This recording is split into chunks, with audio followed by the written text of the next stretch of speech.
Hey, welcome to the Proxy.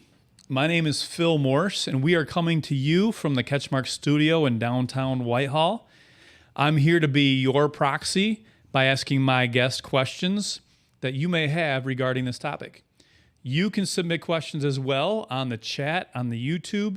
You can even do it anonymously if you log out of your account and then ask the question that way while you're watching the video.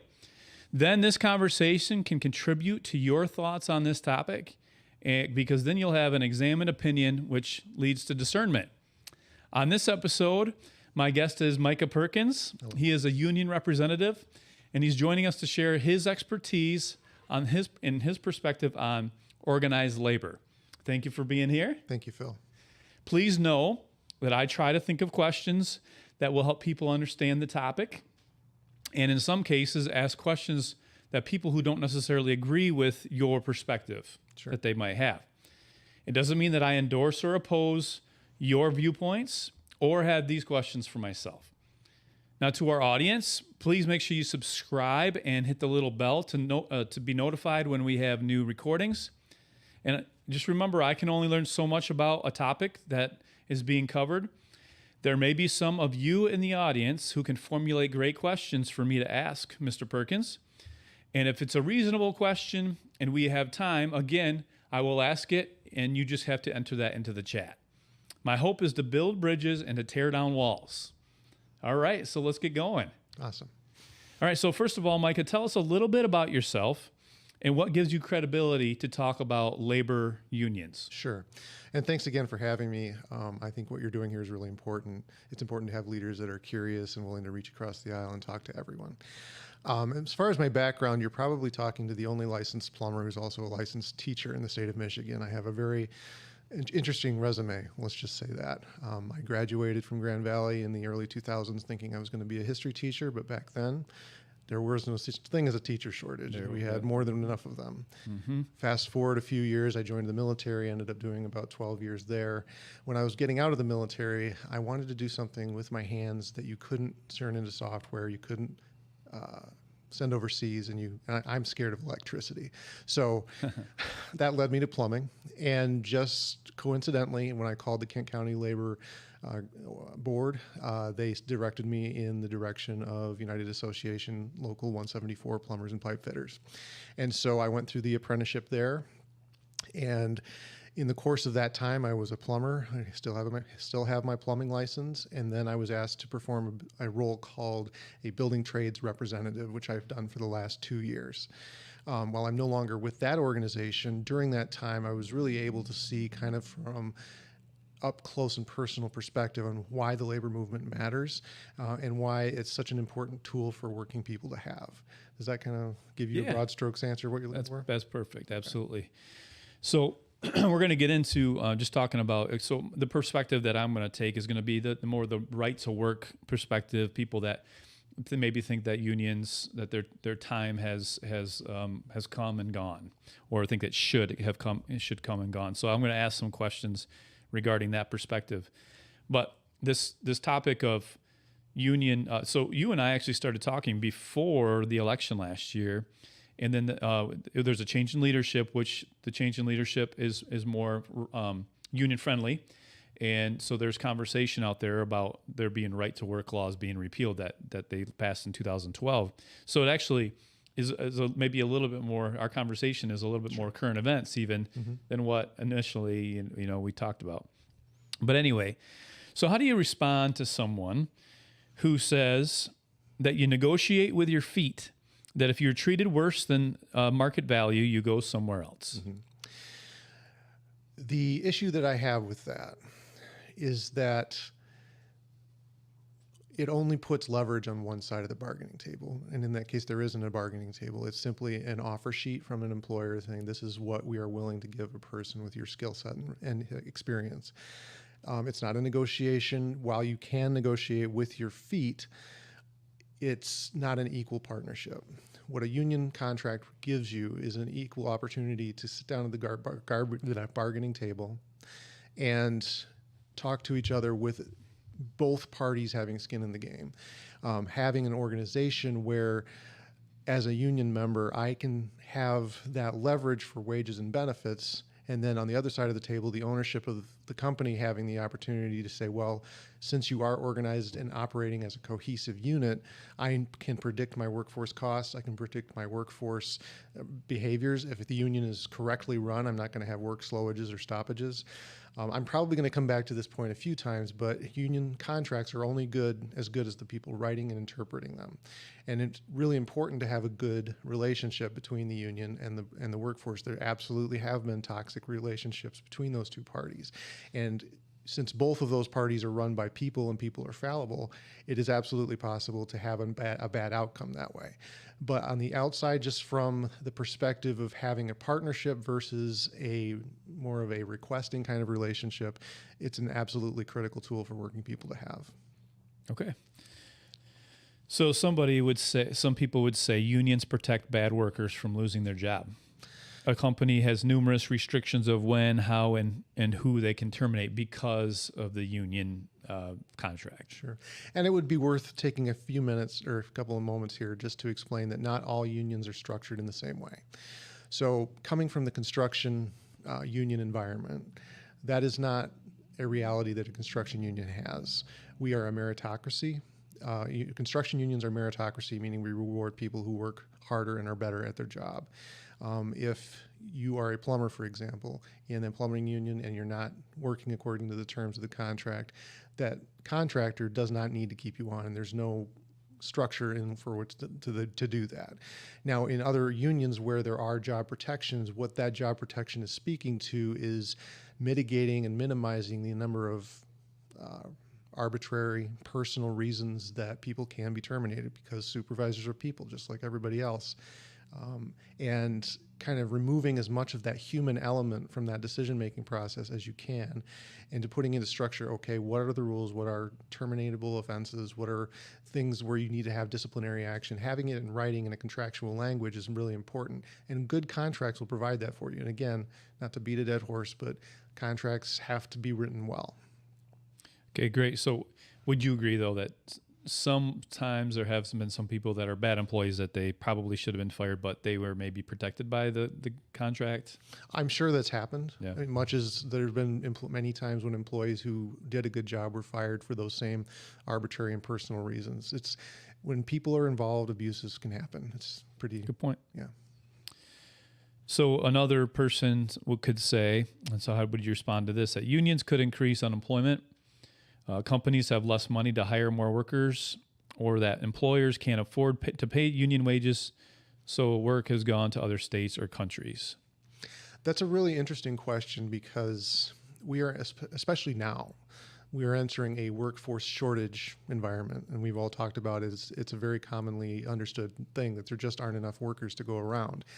I could see perhaps where there is a worker surplus, where there's more workers than we have work for, then you might be able to make that argument strictly from a pragmatic point of view. However, it does eliminate the humanity of the workers. Like the workers, there should be some inherent dignity and prosperity in a job, so you're not constantly digging yourself into the bottoms, constantly a race to the bottom to find the lowest bidder for that worker, and lower and lower and lower. Because that's what happens, is that if you are in an environment where there is no bottom, it becomes a race there. However, now I think particularly with the shortage of workers that we're experiencing, you're going to see more and more the value of unions, because we bring in people that otherwise may not want to work. But if you go to work for a union, you know you're going to make a more living and more prosperous wage.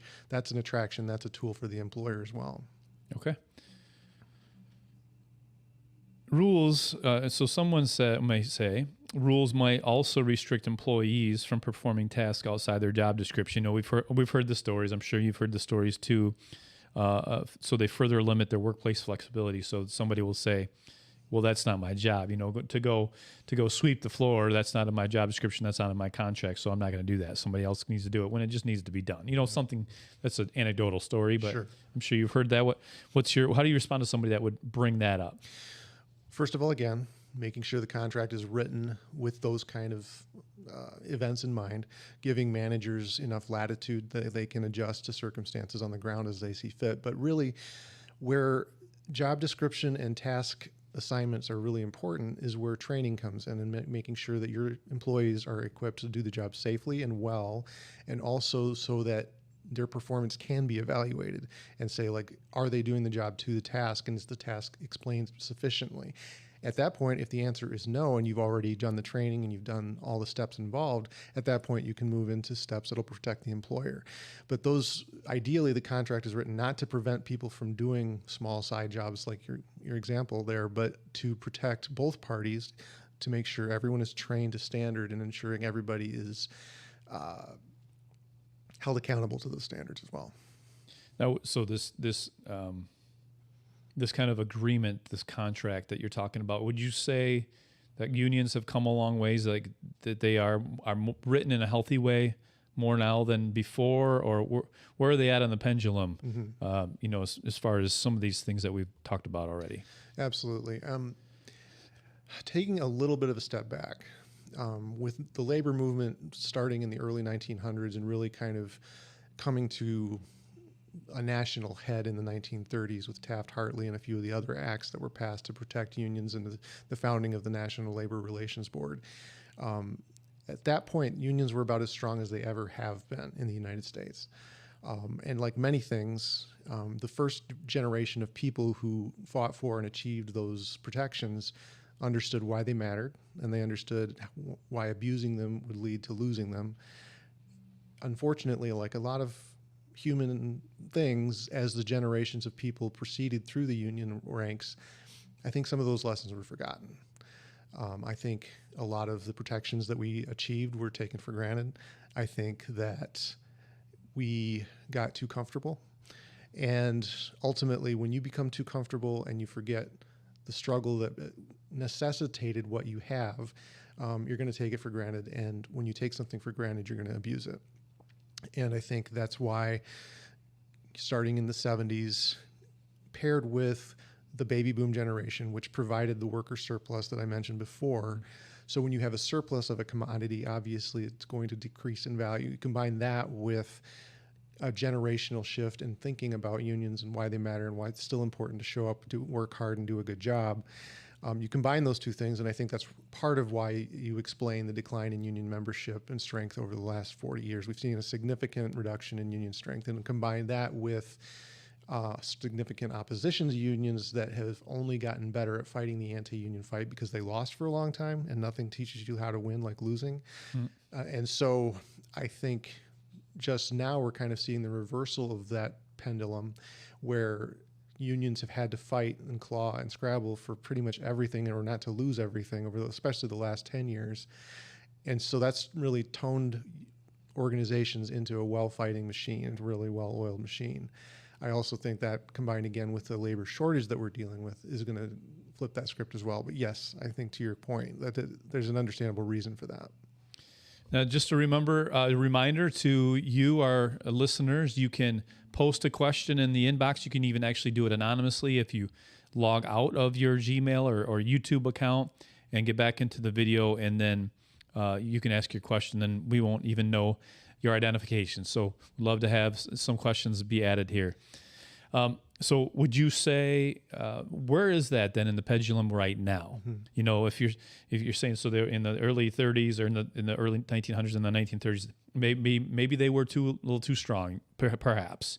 And then you said in the 70s so where are we at with the pendulum as far as where the healthy medium, where a good union that's good for America, you know, where are we at with that? Well, nothing's permanent, right? Right. And I think we are in the beginning of organized labor taking a lot of ground back. You know, to your point about right to work, I think we're going to see a repeal of that in Michigan this year. I think that young people, Generation Z, younger millennials in particular, are very interested in being engaged in a union. They don't really understand what it is, but they understand that people who have a union pension, who've worked in a union job, are typically doing better than people who haven't. They're watching a lot of their parents and grandparents who bought into the 401k idea really struggle as they hit their retirement years. And I think that there's a generational interest in renewing that conversation. And I think it's going to take some time because when you have a generational gap in knowledge like we think we have, there's a lot of education that's going to need to happen about why unions matter and why they're such an important tool for working people to have. Okay. So how would you respond to someone who would call a union another layer of government, that they become too political, that they breed corruption, those sorts of accusations? Sure. What I would say is that they are a necessary counter to a layer of government that already exists. Anytime you see an association, whether it's a home builders association or a contractors association or any of those kind of associations, those are owners that are getting together essentially to create working conditions where they're not competing with each other for labor force, to create conditions where it's disincentivized for workers to leave one contractor for another. So the union is really the only counter to those kind of associations, not to mention the fact, given the vast majority of the money in the conversation is going to be on the ownership side of the table. The owner has access to lobbyists. The owners, just by dint of having a lot of money, and no disrespect to the owner, we need owners. Without them, we wouldn't have an economy. To have a balance to that, you need to have working people have some kind of means to do that, and working people don't have that large pot of money for themselves, but pooling it together in the form of a union gives them not only bargaining power but also political power. So would you agree, just from your personal experience of what you know about history, that maybe at one point in time they did become too political or too powerful, or what do you think? I think anytime that you have humans that have unchecked access to money and power, that you will have corruption. I'm sure I'm not the first to say it. I would agree with you. And I think that, kind of probably peaking in the 70s, that you probably had examples of that happening. Again, not to throw the baby out with the bathwater. It's a good idea, but you can take any good idea and give it to people without supervision, without accountability, and you're going to have problems. So you're saying that it didn't necessarily just because there's a few bad actors, like police officers today, right? There may be a few police officers that didn't treat people the way they should. It doesn't mean all police officers are bad. It doesn't mean all unions are bad. Right. That's exactly right. Okay, so let's get into the right to work law. Mm-hmm. So that was, for listeners, I'm sure many of you probably are aware, but in 2012 it was passed in the state of Michigan. And now that we have a change in leadership in both the House and the Senate, we still have a Democrat governor, there's talk about repealing the right to work law. And there's some people that are pretty passionate about it, either way, both ways. Now, polling about repealing the work to law, I did a little research on that. And it's anywhere from split pretty much 50-50 to, it depends on what you're reading. But for every one person that wants a right to be repealed, two people don't want it to be repealed. So it was anywhere from there. I didn't see any the other way. I tried looking, but so it goes 50-50. People are there, or it goes to definitely favored keeping the right to, not repealing the right to work law. Also, with keeping that in mind, there was 26.5% when the right to work law was passed in 2012.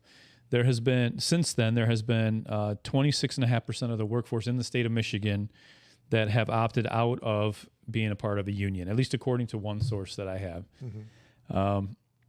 So I guess my question to you is, would you say that conditions for Michigan workers have become weaker since the law took place? And if so, what's the data behind that? Sure. Without the benefit of doing some statistical research, I'm not going to quote any numbers for you, but just on principle, the answer, of course, is yes. Just any objective measure, when you take away an organization's ability to recruit and retain membership, you're going to weaken the workers that are part of that organization. And a lot of people don't really understand what right to work actually means. It sounds good, right? Like everybody should have the right to work. No one's disagreeing with that. What a lot of people don't understand is that labor contracts are held at the federal level at the National Labor Relations Board. They're through acts of Congress like Taft-Hartley, things like that. When you pass state level right to work laws, what that means is that when I'm working, I'll just use Meijer stores as an example. Meijer stores are represented by a union called the United Food and Commercial Workers Union. When you work at a Meijer, you have the choice. Do I pay dues to the UFCW or do I not?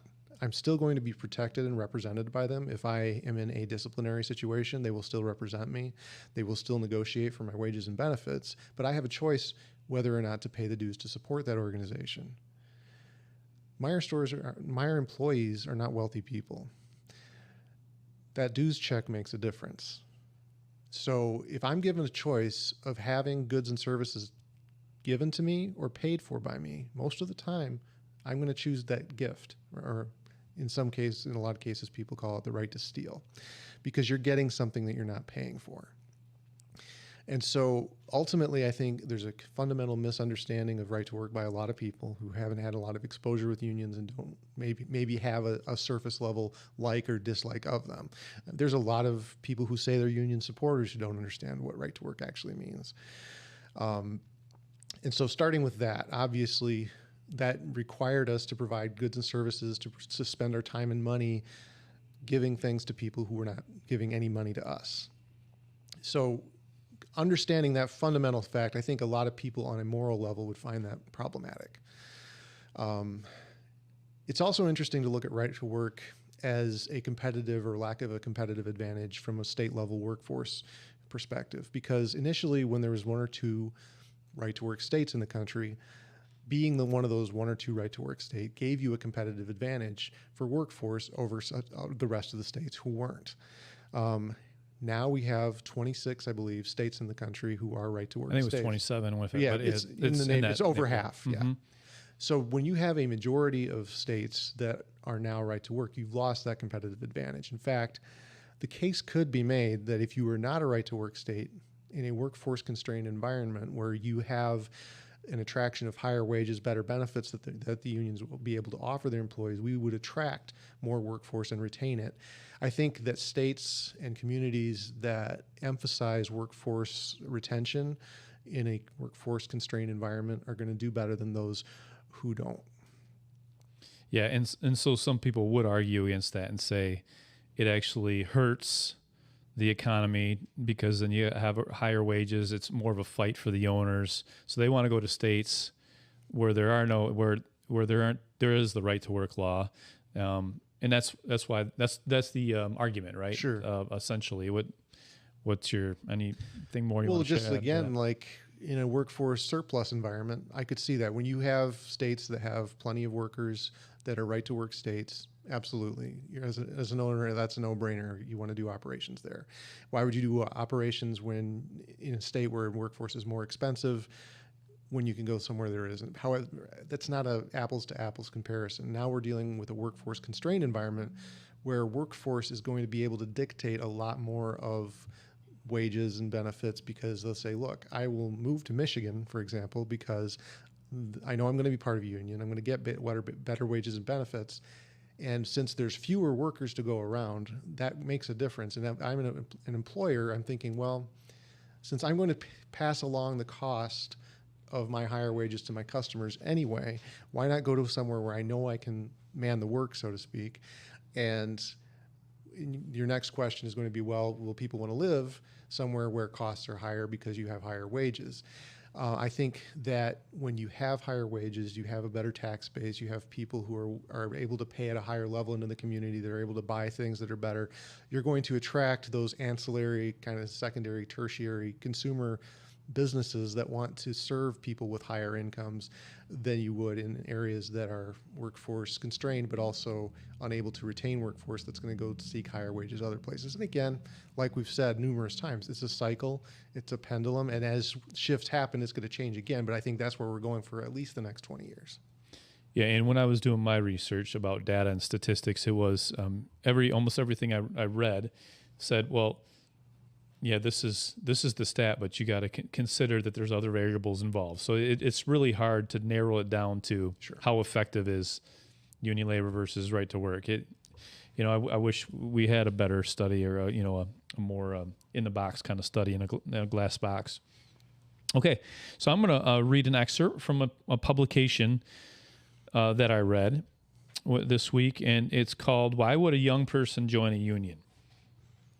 He said, He says, I was on an executive board of the Providence Newspaper Guild, TNG/CWA Local 31041, from 2005 to early 2007.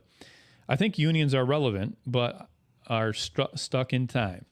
They're relevant because they hope to create fairness in employee pay, a flatter salary system, rather than all the money flowing to the top of the food chain. But their strategies and focal points were stuck in an era that had no relation to reality. It was like trying to argue with the rotary dial phone, or for the rotary dial phone. Sure, there's the need for the telephone, but any new ways to use them are forbidden. My experience was baffling and eye-opening. I was the youngest member on the board, 32. We managed over $1 million in dues, about 500 million employees, and a handful of lower boards. The average length of employment was over 18 years, and like all newspapers, the Projo was in terrible decline. I remember journalists vehemently protesting the paper's online presence and calling on the union to prevent the company from hiring content producers. It was, to me, out-of-touch, crazy talk. It was like watching an episode of Mad Men, where their vernacular was from an entirely different and dead era. I ran for this seat after I was denied by my superiors to streamline a work process, one that would have saved the company thousands of dollars immediately. I outlined a plan, including implementation, a management scheme, and rollout a schedule. I even prepared a list of objections so my pitch would be polished and surely accepted. To my surprise, there was unanimous agreement that the plan was effective. No objections but one. It wouldn't work because of union rules. I did not anticipate that response. Afterward, I had a bizarre conversation with the union steward. He focused on the fact that my innovation would benefit the company, not employees, so it will never work around here. Stunned, I ran for an open seat to see from the inside why ideas and innovation were frowned upon. Once on the board, I first could not believe that no one was under 45. In fact, most were well into their 50s and 60s. To them, everything was a battle, us versus them. Management was enemy number one. With the internet an emerging threat, meetings were strategy sessions that focused on two things. First, meeting members' needs. These were the good works, like settling discrimination suits for underrepresented workers. The second priority was more energetic and focused on how to defeat the company. I did not understand the second part and was assured with a wink and a nod that it was the right thing to do. Just look at history. I argued with my fellow board members that young people needed to be involved with the union, that they needed a plan to transfer and promote the union to a new generation. I also argued that innovation was stifling employees from recognized and promoted to the default robotic objection of seniority trumps all. If anyone wanted a promotion, everyone in the company would have to be notified of the new position, with senior employees having more weight on the applications. The whole system was so utterly foreign to me. Then I heard from the inside that Bello was about to buy out the Projo. I left in a hurry to avoid the slaughter and went back to school and to become a climate change specialist. Unions may be necessary. This is what he ends this with. Unions may be necessary, but they're killing themselves by sticking to old ideals and arguments that no longer apply to the 21st century. Why, honestly, any young person would want to join a union, I have no idea. And this was written by a guy by the name of Michael Code. Now, I think I have an idea after some of your answers already about your thoughts on his testimonial. Sure. But what do you think? Well, I think unions need to look themselves in the mirror anytime they find themselves fighting technical advances, technology advances, progress in any way. I think anytime that you as a local organization find yourself fighting progress, you should take a long look in the mirror and say, is this really the answer that our membership needs? I mean, there's very few examples of an industry that so completely collapsed so quickly as the newspaper industry. I don't envy the people in that boardroom at all, because they're fighting forces well beyond their control. But I do think that as unions, we don't do ourselves any favors when we try to inhibit progress, when we try to slow work down to protect old technologies.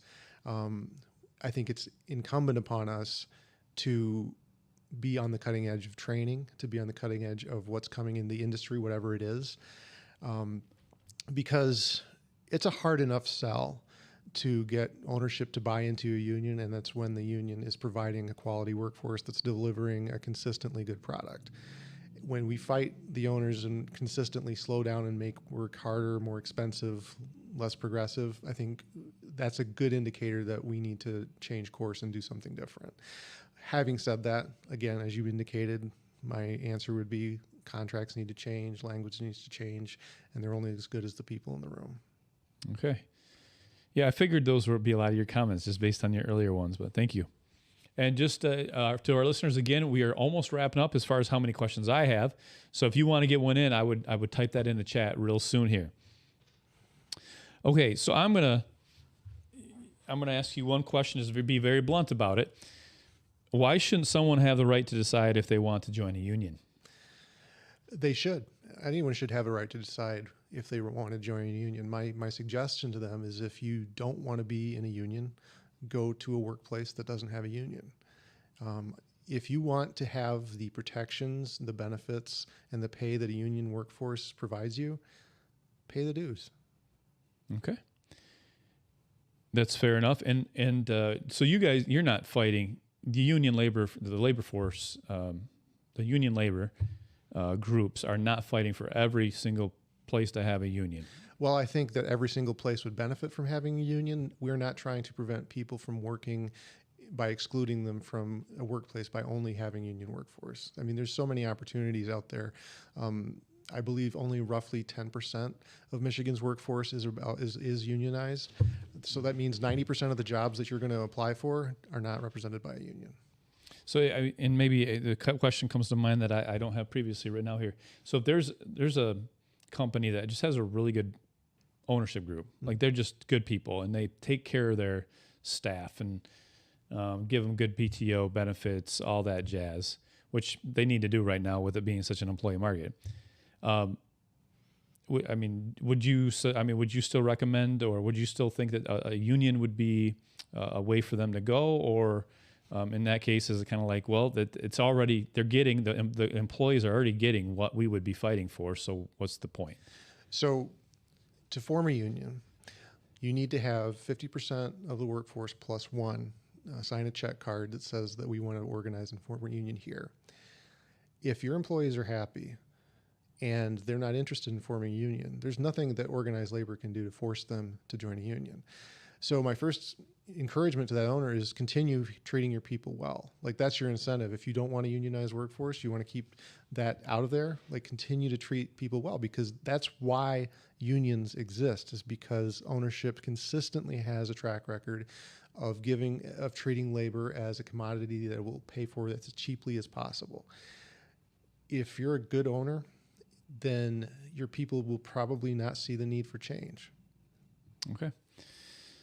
All right. So my last question for you, and there's nothing on the chat. So if I was interviewing a right to work proponent next week, sitting right here where you are, what question would you want me to ask them?